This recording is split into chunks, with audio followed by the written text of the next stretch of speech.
தாவேக்காவோட சிந்தனைகளும் கருத்துக்களும் அவங்களோட கோட்பாடுகளும் அவங்களோட ஸ்டாண்ட் வந்து ரொம்ப எனக்கு வந்து பிடிச்சிருந்துச்சு.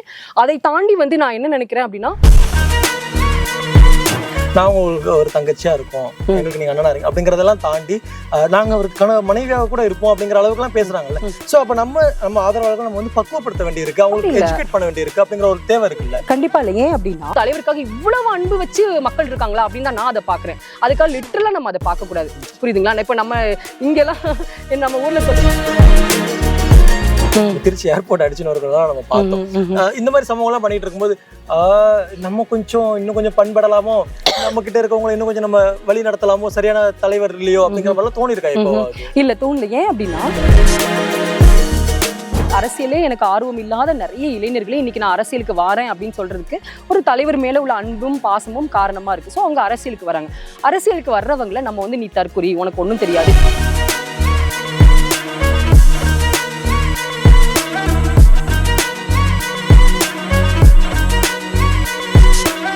உங்களுடைய சிந்தனை தெளிவா இருக்கு, உங்களுடைய குறிக்கோள் வந்து நேர்கோட்டில் இருக்கு.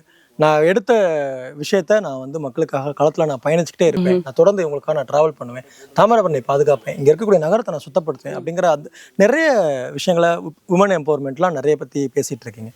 ஆனா நீங்க எடுத்துக்கூடிய அந்த தொகுதி இருக்கு இல்லையா, திருநெல்வேலி தொகுதி, நயினார் நாகேந்திரன் நாங்க அசைக்கவே முடியாது அப்படிங்கிற மாதிரி ஒரு விஷயம் சொல்லப்படுது. இதை எப்படி பாக்குறீங்க? இது மித்தாவே இருக்குமா, இல்ல உண்மையிலே களம் வந்து டஃபா தான் இருக்கு, நான் வந்து ஒரு மத யானையை எதிர்த்து நின்றுட்டு இருக்கிறேன் அப்படிங்கிற மாதிரி ஏதாவது உணர்வு இருக்கா உங்களுக்கு? நீங்க சொல்ற விஷயத்த வந்து நான் வந்து டெஃபினட்டா எதிர்க்கிறேன். ஏன் அப்படின்னா, இன்னைக்கு 30 ஆண்டுகளா ஒரே விதமான ஆட்கள் தான் இங்க இருக்கிறாங்க. there is no difference. அந்த 30 ஆண்டுகளா அவங்க என்ன பண்ணிருக்காங்க? முதல்ல எனக்கு வந்து நிறைய கோவங்கள் இருக்கு. நம்ம ஒவ்வொரு இடத்துக்கா போயிலாம் அடிப்படை வசதிகள் கூட இல்லாம மக்கள் இருக்காங்க. நீங்க ஆனா மாநிலத்துல சுற்றுப்பயணம் மேற்கொள்றீங்க. அப்போ உங்க தொகுதியில நீங்க எத்தனை கிராமங்களுக்கு நீங்க போனீங்க, எத்தனை மக்களை நீங்க சந்திச்சீங்க, என்ன பிரச்சனைகள்? சோ எல்லா கிராமங்களையும் வந்து இங்க வந்து என்ன பண்ணிருக்காங்க அப்படின்னா, மக்களுக்கான டெவலப்மெண்ட்டை பண்ணல, கோவில் கோபுரங்களுக்கும் இப்படிதான் பண்ணியிருக்காங்க. ஸோ அது வந்து மக்களோட அது முக்கியமான ஒரு விஷயமா இருக்கலாம். ஆனால் அதே நேரத்தில் மக்களோட டெவலப்மெண்ட்டை நம்ம உறுதி செய்கிறோமா அப்படிங்கிற ஒரு விஷயத்த வந்து கண்டிப்பாக வந்து புரிஞ்சுக்கணும். இங்கே வந்து அந்த மாற்றத்தை மக்களும் எதிர்பார்க்கணும். ஏன்னா மக்கள் யோசிக்கணும், 30 ஆண்டுகள் என்ன டெவலப்மெண்ட் வந்திருக்கு, இங்கே சரி என்ன மாறி இருக்கு, மோசமாக தான் அடைஞ்சிருக்கு, நம்மளோட வாழ்க்கை தரம் வந்து மோசமாக அடைஞ்சிருக்கே தவிர அது உயரலை அப்படின்னா அதோட கேள்வி என்னவா இருக்கும்? அப்போ அரசியல் தலைவர்கள் இங்கே என்ன செஞ்சாங்க? அவங்க கேள்விகள் கேட்டாங்க, தாமிரபரணிக்காக கேள்வி குரல் கொடுத்தாங்களா, இல்லைன்னா குப்பைகளுக்காக குரல் கொடுத்தாங்களா, அடிப்படை வசதிகளுக்காக குரல் கொடுத்தாங்களா, இப்படிங்கிற கேள்விகளை வந்து இப்ப சீவேஜ் டைரக்டா கலக்குது, சாக்கடை ரோட்ல வந்து இந்த சீவேஜ் லைன்ஸே இல்லாம இருக்கு. சோ அதுக்காக குரல் கொடுத்தாங்களா? இதுதான் மக்களுக்கு தேவை, மக்களுக்கு தேவையான விஷயம். இதுக்காக குரல் கொடுக்காத தலைவர்கள் வந்து எதுக்கு அப்படிங்கிற கேள்விதான் வருது. தமிழக வெற்றிக்கழகம் உங்களை எப்படி தேர்வு செஞ்சது? தமிழக வெற்றிக்கழகம் என்ன தேர்வு செய்யல, நான் தான் தமிழக வெற்றி கழகத்தை தேர்வு செய்தேன். ஏன் அப்படின்னா, நம்ம வந்து அதான் சொல்ற அரசியல் களத்தை நான் ரொம்ப ஆண்டுகளா பார்த்துட்டு இருக்கேன். நான் வந்து ரொம்ப ஆர்வத்தோட பார்த்துட்டு இருக்க ஒரு பெண். அப்படி இருக்க எனக்கு வந்து தாவேக்காவோட சிந்தனைகளும் கருத்துக்களும் அவங்களோட கோட்பாடுகளும் அவங்களோட ஸ்டாண்ட் வந்து ரொம்ப எனக்கு வந்து பிடிச்சிருந்துச்சு. அதை தாண்டி வந்து நான் என்ன நினைக்கிறேன் அப்படின்னா, நான் என்னோட பர்சனல் ஒப்பீனியன்னா, ஒரு தலைவர் அப்படிங்கிறவங்களுக்கு வந்து என்னெல்லாம் டேலண்ட் இருக்கு, ஸ்கில் அப்படிலாம் நம்ம பார்க்கக்கூடாது. ஒரு தலைவருக்கு ஒரு நல்ல எண்ணம் இருக்கா, இந்த சமுதாயத்தை முன்னிறுத்தி கொண்டு போவதுக்கான ஒரு எண்ணம் இருக்கா, நான் நாளைக்கு என்னோட பிரச்சனை சொன்னா அந்த தலைவர் வந்து அதை தீர்த்து வைக்கக்கூடியவரா இருக்கணும்னு நான் நினைக்கல. அவர் அதை காது கொடுத்து கேட்பாரா, மக்கள் பிரச்சனை வந்தா அவர் அழுவாரா, இந்த சிந்தனை தான் எனக்கு இருக்கு. அப்படிப்பட்ட தலைவரா நான் வந்து தலைவர் விஜய் வந்து நான் ரொம்ப பாக்குறேன். அவரால் மட்டும்தான் மக்களோட பிரச்சனைகளுக்காக உண்மையிலேயே ஒரு குரல் கொடுக்கிற ஒரு வாய்ஸா நான் பாக்குறேன். அதை இன்னைக்கு மட்டும் இல்ல, 30 ஆண்டுகளை நம்ம பார்த்துட்டு இருக்கோம். அவர் பனையூர்ல இருந்தே அரசியல் பண்ணிட்டு இருக்காரு, அதுல இருந்து வெளியில வர மாட்டேங்கிறாரு, நிர்வாகிகளை எப்படி அவர் தேர்ந்தெடுக்கிறாரு, வேட்பாளர்கள் எப்படி அவர் தேர்ந்தெடுக்கிறாரு, நிறைய குழப்பம் இருக்கு. முதல்ல 234 தொகுதிகளுக்கு அவங்கள்ட்ட வேட்பாளர்கள் இருக்காங்களா அப்படிங்கிற கேள்விகள்லாம் கூட வந்தது இல்ல. தாவேக்கால ஒரு ஸ்பெஷல் என்ன பார்க்கணும் அப்படின்னா, ஒரு சாதாரண தொண்டருக்குமே இங்க ஒரு பவர் இருக்கு. புரியுதுங்களா? இப்ப நான் வந்து இன்ஸ்டாகிராம்லயோ என்னோட கருத்துக்களை பதிவு செய்யறேன், என்னோட தலைவருக்காக நான் பதிவு செஞ்சுட்டே இருக்கேன்.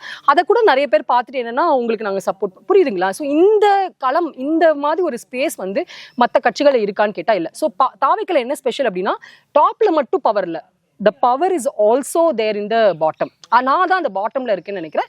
இன்னொரு வந்து ஒவ்வொரு தலைவரும் ஒவ்வொரு விதமான ஒரு விதமான ஸ்டைல்ல வந்து they have a leadership. ஒரு சில தலைவர்கள் வந்து ரொம்ப கத்தி பேசுவாங்க, ஒரு சில தலைவர்கள் அமைதியா பேசுவாங்க, ஒரு சில தலைவர்கள் வந்து ஆக்ஷன் ரியாக்ஷனா இருக்கும், ஒரு சில தலைவர்கள் வந்து அந்த ஆக்ஷன் நடந்ததுக்கு அப்புறம் அதுக்கான டைம் எடுத்துக்கிட்டு பொறுமையா ஒரு ரெஸ்பான்ஸ் பண்ணுவாங்க. ஸோ இந்த மாதிரி ஒவ்வொரு தலைவருக்கும் குணாதிசயம் இருக்கு. எனக்கு இந்த தலைவரோட குணாதிசயங்கள் ரொம்ப பிடிச்சிருக்குன்னு நினைக்கிறேன். அவரோட பொறுமையும் அவருடைய சாந்தமும் எதையும் வந்து ஒரு ஒரு அமைதிபூர்வமான ஒரு முறையில வந்து அவர் கையாளுறதா நினைக்கிறேன். அதுதான் முக்கியம்னு நினைக்கிறேன். மக்களோட விஷயத்துல வந்து டக்குன்னு ஆக்ஷன் ரியாக்ஷன் இல்லாம okay there is an action but I am going to take time to respond to it அப்படிங்கிற ஒரு விஷயமும் இருக்கணும்னு நினைக்கிறேன். இப்பவும் வந்து கரூர்ல நடந்த அந்த சம்பவம் வந்து அவர் மேல ஒரு தீராத ஒரு கரையாவே இருந்துட்டு இருக்கு. நீங்க அதை எப்படி? அது உங்களோட தனிப்பட்ட ஒப்பீனியனா தான் நான் பாக்குறேன். ஏன்னா வந்து அது என்ன சொல்றது, அது வந்து ஒரு என்ன சொல்றது, யாருமே நினைச்சு பார்க்க முடியாத ஒரு பயங்கரமான ஒரு கொடூரமான சம்பவம். அது வந்து எந்த தனி நபரையும் நம்ம வந்து சுட்டி காட்டி இவங்களோட அப்படின்னு சொல்லவே முடியாது. ஏன்னா இப்படிப்பட்ட ஒரு பயங்கரமான ஒரு சம்பவம் நடக்கல, அதுக்கு பல்வேறு காரணங்கள் போயிருந்தா மட்டும்தான் அந்த சம்பவம் நடந்திருக்கும். ஸோ அதனால ஒரு கட்சியை வந்து உங்களோட குற்றம் அப்படின்னு சொல்றது வந்து ஒரு என்ன சொல்றது, அது வந்து ஒரு it's not really an opinion. என்னை பொறுத்த வரைக்கும் இவ்வளவு நாள் கழிச்சு இப்ப திரும்ப அதை கேட்கறதுக்கான ஒரு மிக முக்கியமான காரணம் என்னன்னா, அந்த சம்பவத்துக்கு பிறகு நிறைய வேட்பாளர்கள் நிறைய பேர் வந்து கட்சியில வந்து விலகி வெளியில வந்தாங்க. நிறைய பேர் அது நான் தனிப்பட்ட கருத்து, அது அப்படி இல்லை. ஆக்சுவலா என்னன்னா மக்கள் வந்து எனக்கு என்னை பொறுத்த வரைக்கும் என்ன, மக்கள் ஹாஸ் அ காமன் சென்ஸ்.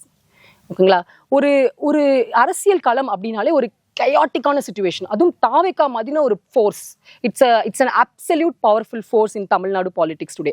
அப்படிப்பட்ட ஒரு ஃபோர்ஸ் வரச்ச நிறைய கயாட்டிக் சிச்சுவேஷன்ஸ் வரும். அது அப்படிதான் இருக்கும், அதுதான் அரசியல் களம். அப்படி கயாட்டிக்கான சிச்சுவேஷன்ஸ் இருக்கையில வந்து நீங்க சொல்ற மாதிரி இந்த கருத்துக்கள் என்னன்னா, தாவேகாக்கு வந்து இப்போ ஆப்போசிட் அப்படிலாம் பேசுறாங்களே தவிர, என்னை மாதிரி தொண்டர்கள் நாங்க என்ன நினைக்கிறோம் அப்படின்னா, ஓகே அரசியல் களமே இப்படிதான் இருக்கும். ஆனா நான் தாவேகாக்கு எதுக்கு வந்தேன், தாவேகா எனக்கு என்ன ப்ராமிஸ் பண்ணிருக்கு, தாவேகா மக்களுக்கு என்ன ப்ராமிஸ் பண்ணிருக்கு, மக்களுக்கு தாவேகாவோட அரசியல் நான் எப்படி எடுத்துட்டு போறேன். சோ புரியுதுங்களா, இந்த மாதிரி கயாட்டிக் சிச்சுவேஷன் இருக்குல்ல, இவங்க சாதாரண மக்களோட நிறைய கட்சிகளோட ரியாக்ஷன் எப்படி இருக்குன்னா, ஓகே இதை எப்படி டிஃபெண்ட் பண்றது, எங்க மேல தப்பு இல்ல அப்படி இப்படின்னு சொல்ற விஷயங்கள் இருக்கு. ஆனா அதே நேரத்துல நம்மள மாதிரி சாதாரண தொண்டர்கள் வந்து we have to focus on the purpose. வெளியில இருந்து வரக்கூடிய விமர்சனங்களை நம்ம ஒரு பக்கம் எதிர்கட்சிகள் வந்து வேற மாற்று கட்சியினர்கள் பேசக்கூடிய அந்த விமர்சனங்களை நம்ம கொஞ்சம் ஒதுக்கி வச்சிருக்கோம். ஆனா சொந்த கட்சியில இருக்கக்கூடியவங்களே, சொந்த கட்சியில் இருக்கக்கூடிய தொண்டர்கள், அப்புறம் தாவேகா ஆதரவாளர்கள் இருக்காங்களே, இவங்களாம் வந்து இவங்களை வந்து நம்ம பண்படுத்தணுமோ பக்குவப்படுத்தணுமோ அப்படிங்கிற அந்த குரலா இருக்கு. இல்ல நான் அதான் சொல்றேன், ஒவ்வொருத்தரும் வந்து அவங்களோட வாழ்க்கை சூழ்நிலையில வளர்றதுனால இப்போ வந்து உங்களுக்கு கடவுள் நம்பிக்கை இருக்கலாம், எனக்கு கடவுள் நம்பிக்கை இல்லாம இருக்கலாம். ஏன்னா நான் வாழ்ந்த சூழ்நிலைகள், உங்களுக்கு வந்து குடிபோதே ஒரு சாதாரண பிரச்சனையா இருக்கலாம். ஆனா என்ன பொறுத்தவரை குடிபோதே ஒரு சாதாரண பிரச்சனை கிடையாது.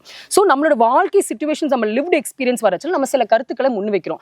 அதே மாதிரி தாவேகால இருக்கிறவங்களும் இப்போ வந்து ஒரு விஷயம் நடக்கல, அவங்களோட லிவ்ட் எக்ஸ்பீரியன்ஸ்ல ஒரு லென்ஸ் பார்த்து அவங்க பாக்குறாங்க. உங்களோட லென்ஸ் ப்ளூவா இருக்கலாம், என்னோட லென்ஸ் கருப்பா இருக்கலாம், எதுவானாலும் இருக்கலாம். ஸோ அந்த லென்ஸ்ல பார்க்க தனிப்பட்ட நபர் ஒரு முடிவு எடுக்கிறாங்க. ஓகே இந்த கட்சியில இது நடக்கிறதுனால என்னால இந்த கட்சியில இருக்க முடியாது. அது வந்து அவங்களோட வெரி பர்சனல் ஒப்பீனியனை தவிர அது கட்சியின் நிலைப்பாடா நம்ம பார்க்கவே முடியாது. என்ன கேக்குறேன்னா, தொடர்ச்சியா அடுத்தடுத்த சம்பவங்கள் வரும்போது தாவேகாவுடைய ஆதரவாளர்கள் என்ன சொல்றாங்க அப்படின்னா, ஒரு அளவுக்கு அண்ணா நான் உங்களுக்கு நாங்க இப்போ நாம் தமிழர்கள் வந்து சாட்டை திரும்ப கூட இது கொஞ்சம் வலுவா எதிர்ப்பு குரல் கொடுத்துட்டு இருந்தாரு.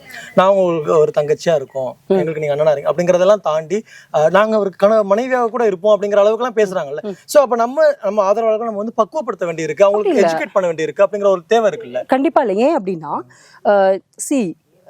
எமோஷன்ஸ்னு ஒண்ணு இருக்கு, உணர்ச்சின்னு ஒன்று இருக்கு. எல்லாரும் சொல்ற வார்த்தைகள் எல்லாமே சரி அப்படிலாம் அப்படி கிடையாது. ஒரு உணர்ச்சி வசமா வந்து நான் என்னோட சப்போர்ட்டை தெரிவிக்கிறது, உங்களுக்காக நான் உயிரை கூட கொடுப்பேன் அப்படின்னு நான் சொல்லுவேன். அதுக்காக நம்ம உயிரை கொடுக்க மாட்டோம். ஸோ இது உணர்ச்சிக்கு எப்படி சொல்றது, ஒரு தலைவருக்காக என்னோட அன்பை நான் வெளிப்படுத்துறேன். அந்த அன்பின் வெளிப்பாடா சில வார்த்தைகள் வருது.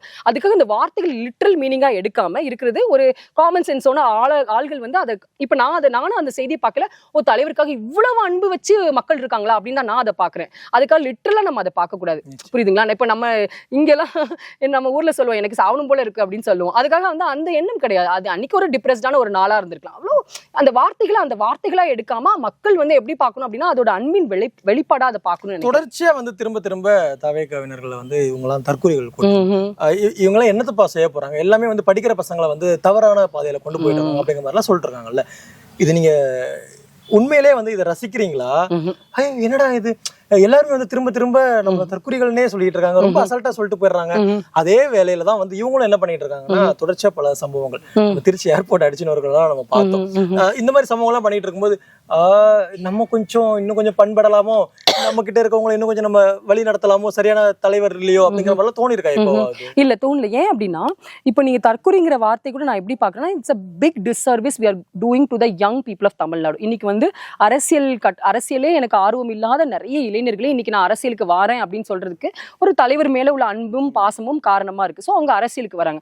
அரசியலுக்கு வர்றவங்களை நம்ம வந்து நீ தற்கொலை, உனக்கு ஒன்றும் தெரியாது, நீ அரசியல் பேசாத இப்படின்னு அவங்கள வந்து ஒரு பாக்ஸ் பண்ணி அவங்கள பேச விடாம நம்ம ஆக்கிடுறோமோ அப்படின்னு ஒரு பயம் இருக்கு. அவங்கள கோவப்படுத்துறோமோ, நீங்க அவங்களே வந்து ஒரு நியாயமான ஒரு அரசியல் பேசிட்டு இருக்கலே, நீங்க வந்து அவங்கள வந்து ஒரு என்ன சொல்றது, அவங்கள attack பண்ணச்சுல they are against retaliating. அந்த இதை வந்து ரெஸ்பாண்ட் பண்ற மாதிரி தான் எனக்கு தோணுது. அது வந்து தவறுன்னு நினைக்கிறேன். ஒரு தலைவர் மேல உள்ள அன்பிலும் ஒரு கட்சியின் மேல அன்பிலும் ஒரு ஆரவாரமும் ஒரு கொண்டாட்டமும் இருக்கும். டெஃபினட்டா அந்த கொண்டாட்டம் வந்து மற்றவர்கள் தொந்தரவு படுத்தாம இருக்கணும், அது ஒத்துக்கிறேன். ஆனா அதே நேரத்துல வந்து அவங்களை பண்படுத்தணும் அப்படிங்கிறதுலாம் வந்து ரொம்ப ஓவரான ஒரு ஸ்டேட்மெண்ட்டா நான் பாக்குறேன்.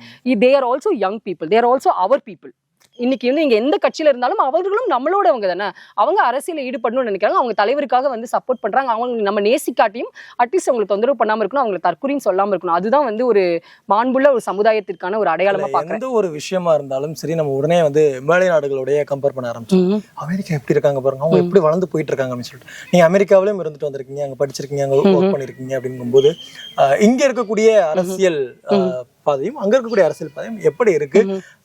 நம்ம இந்தியாவை பொறுத்தவரை இப்போ நம்ம ரொம்ப சேஃபா இருக்கோம். எல்லா நாடுகள்லயும் வந்து போர் பதற்றம் காரணமா இந்தியா நம்மள எந்த அளவுக்கு ப்ரொடெக்ட் பண்ணிட்டு இருக்கு, நம்ம எந்த அளவுக்கு பாதுகாப்பா இருக்கும் அப்படிங்கும்போது ஒரு அமெரிக்கால இருந்து வந்த ஒரு பெண்ணா உங்களுக்கு எப்படி இருக்கு?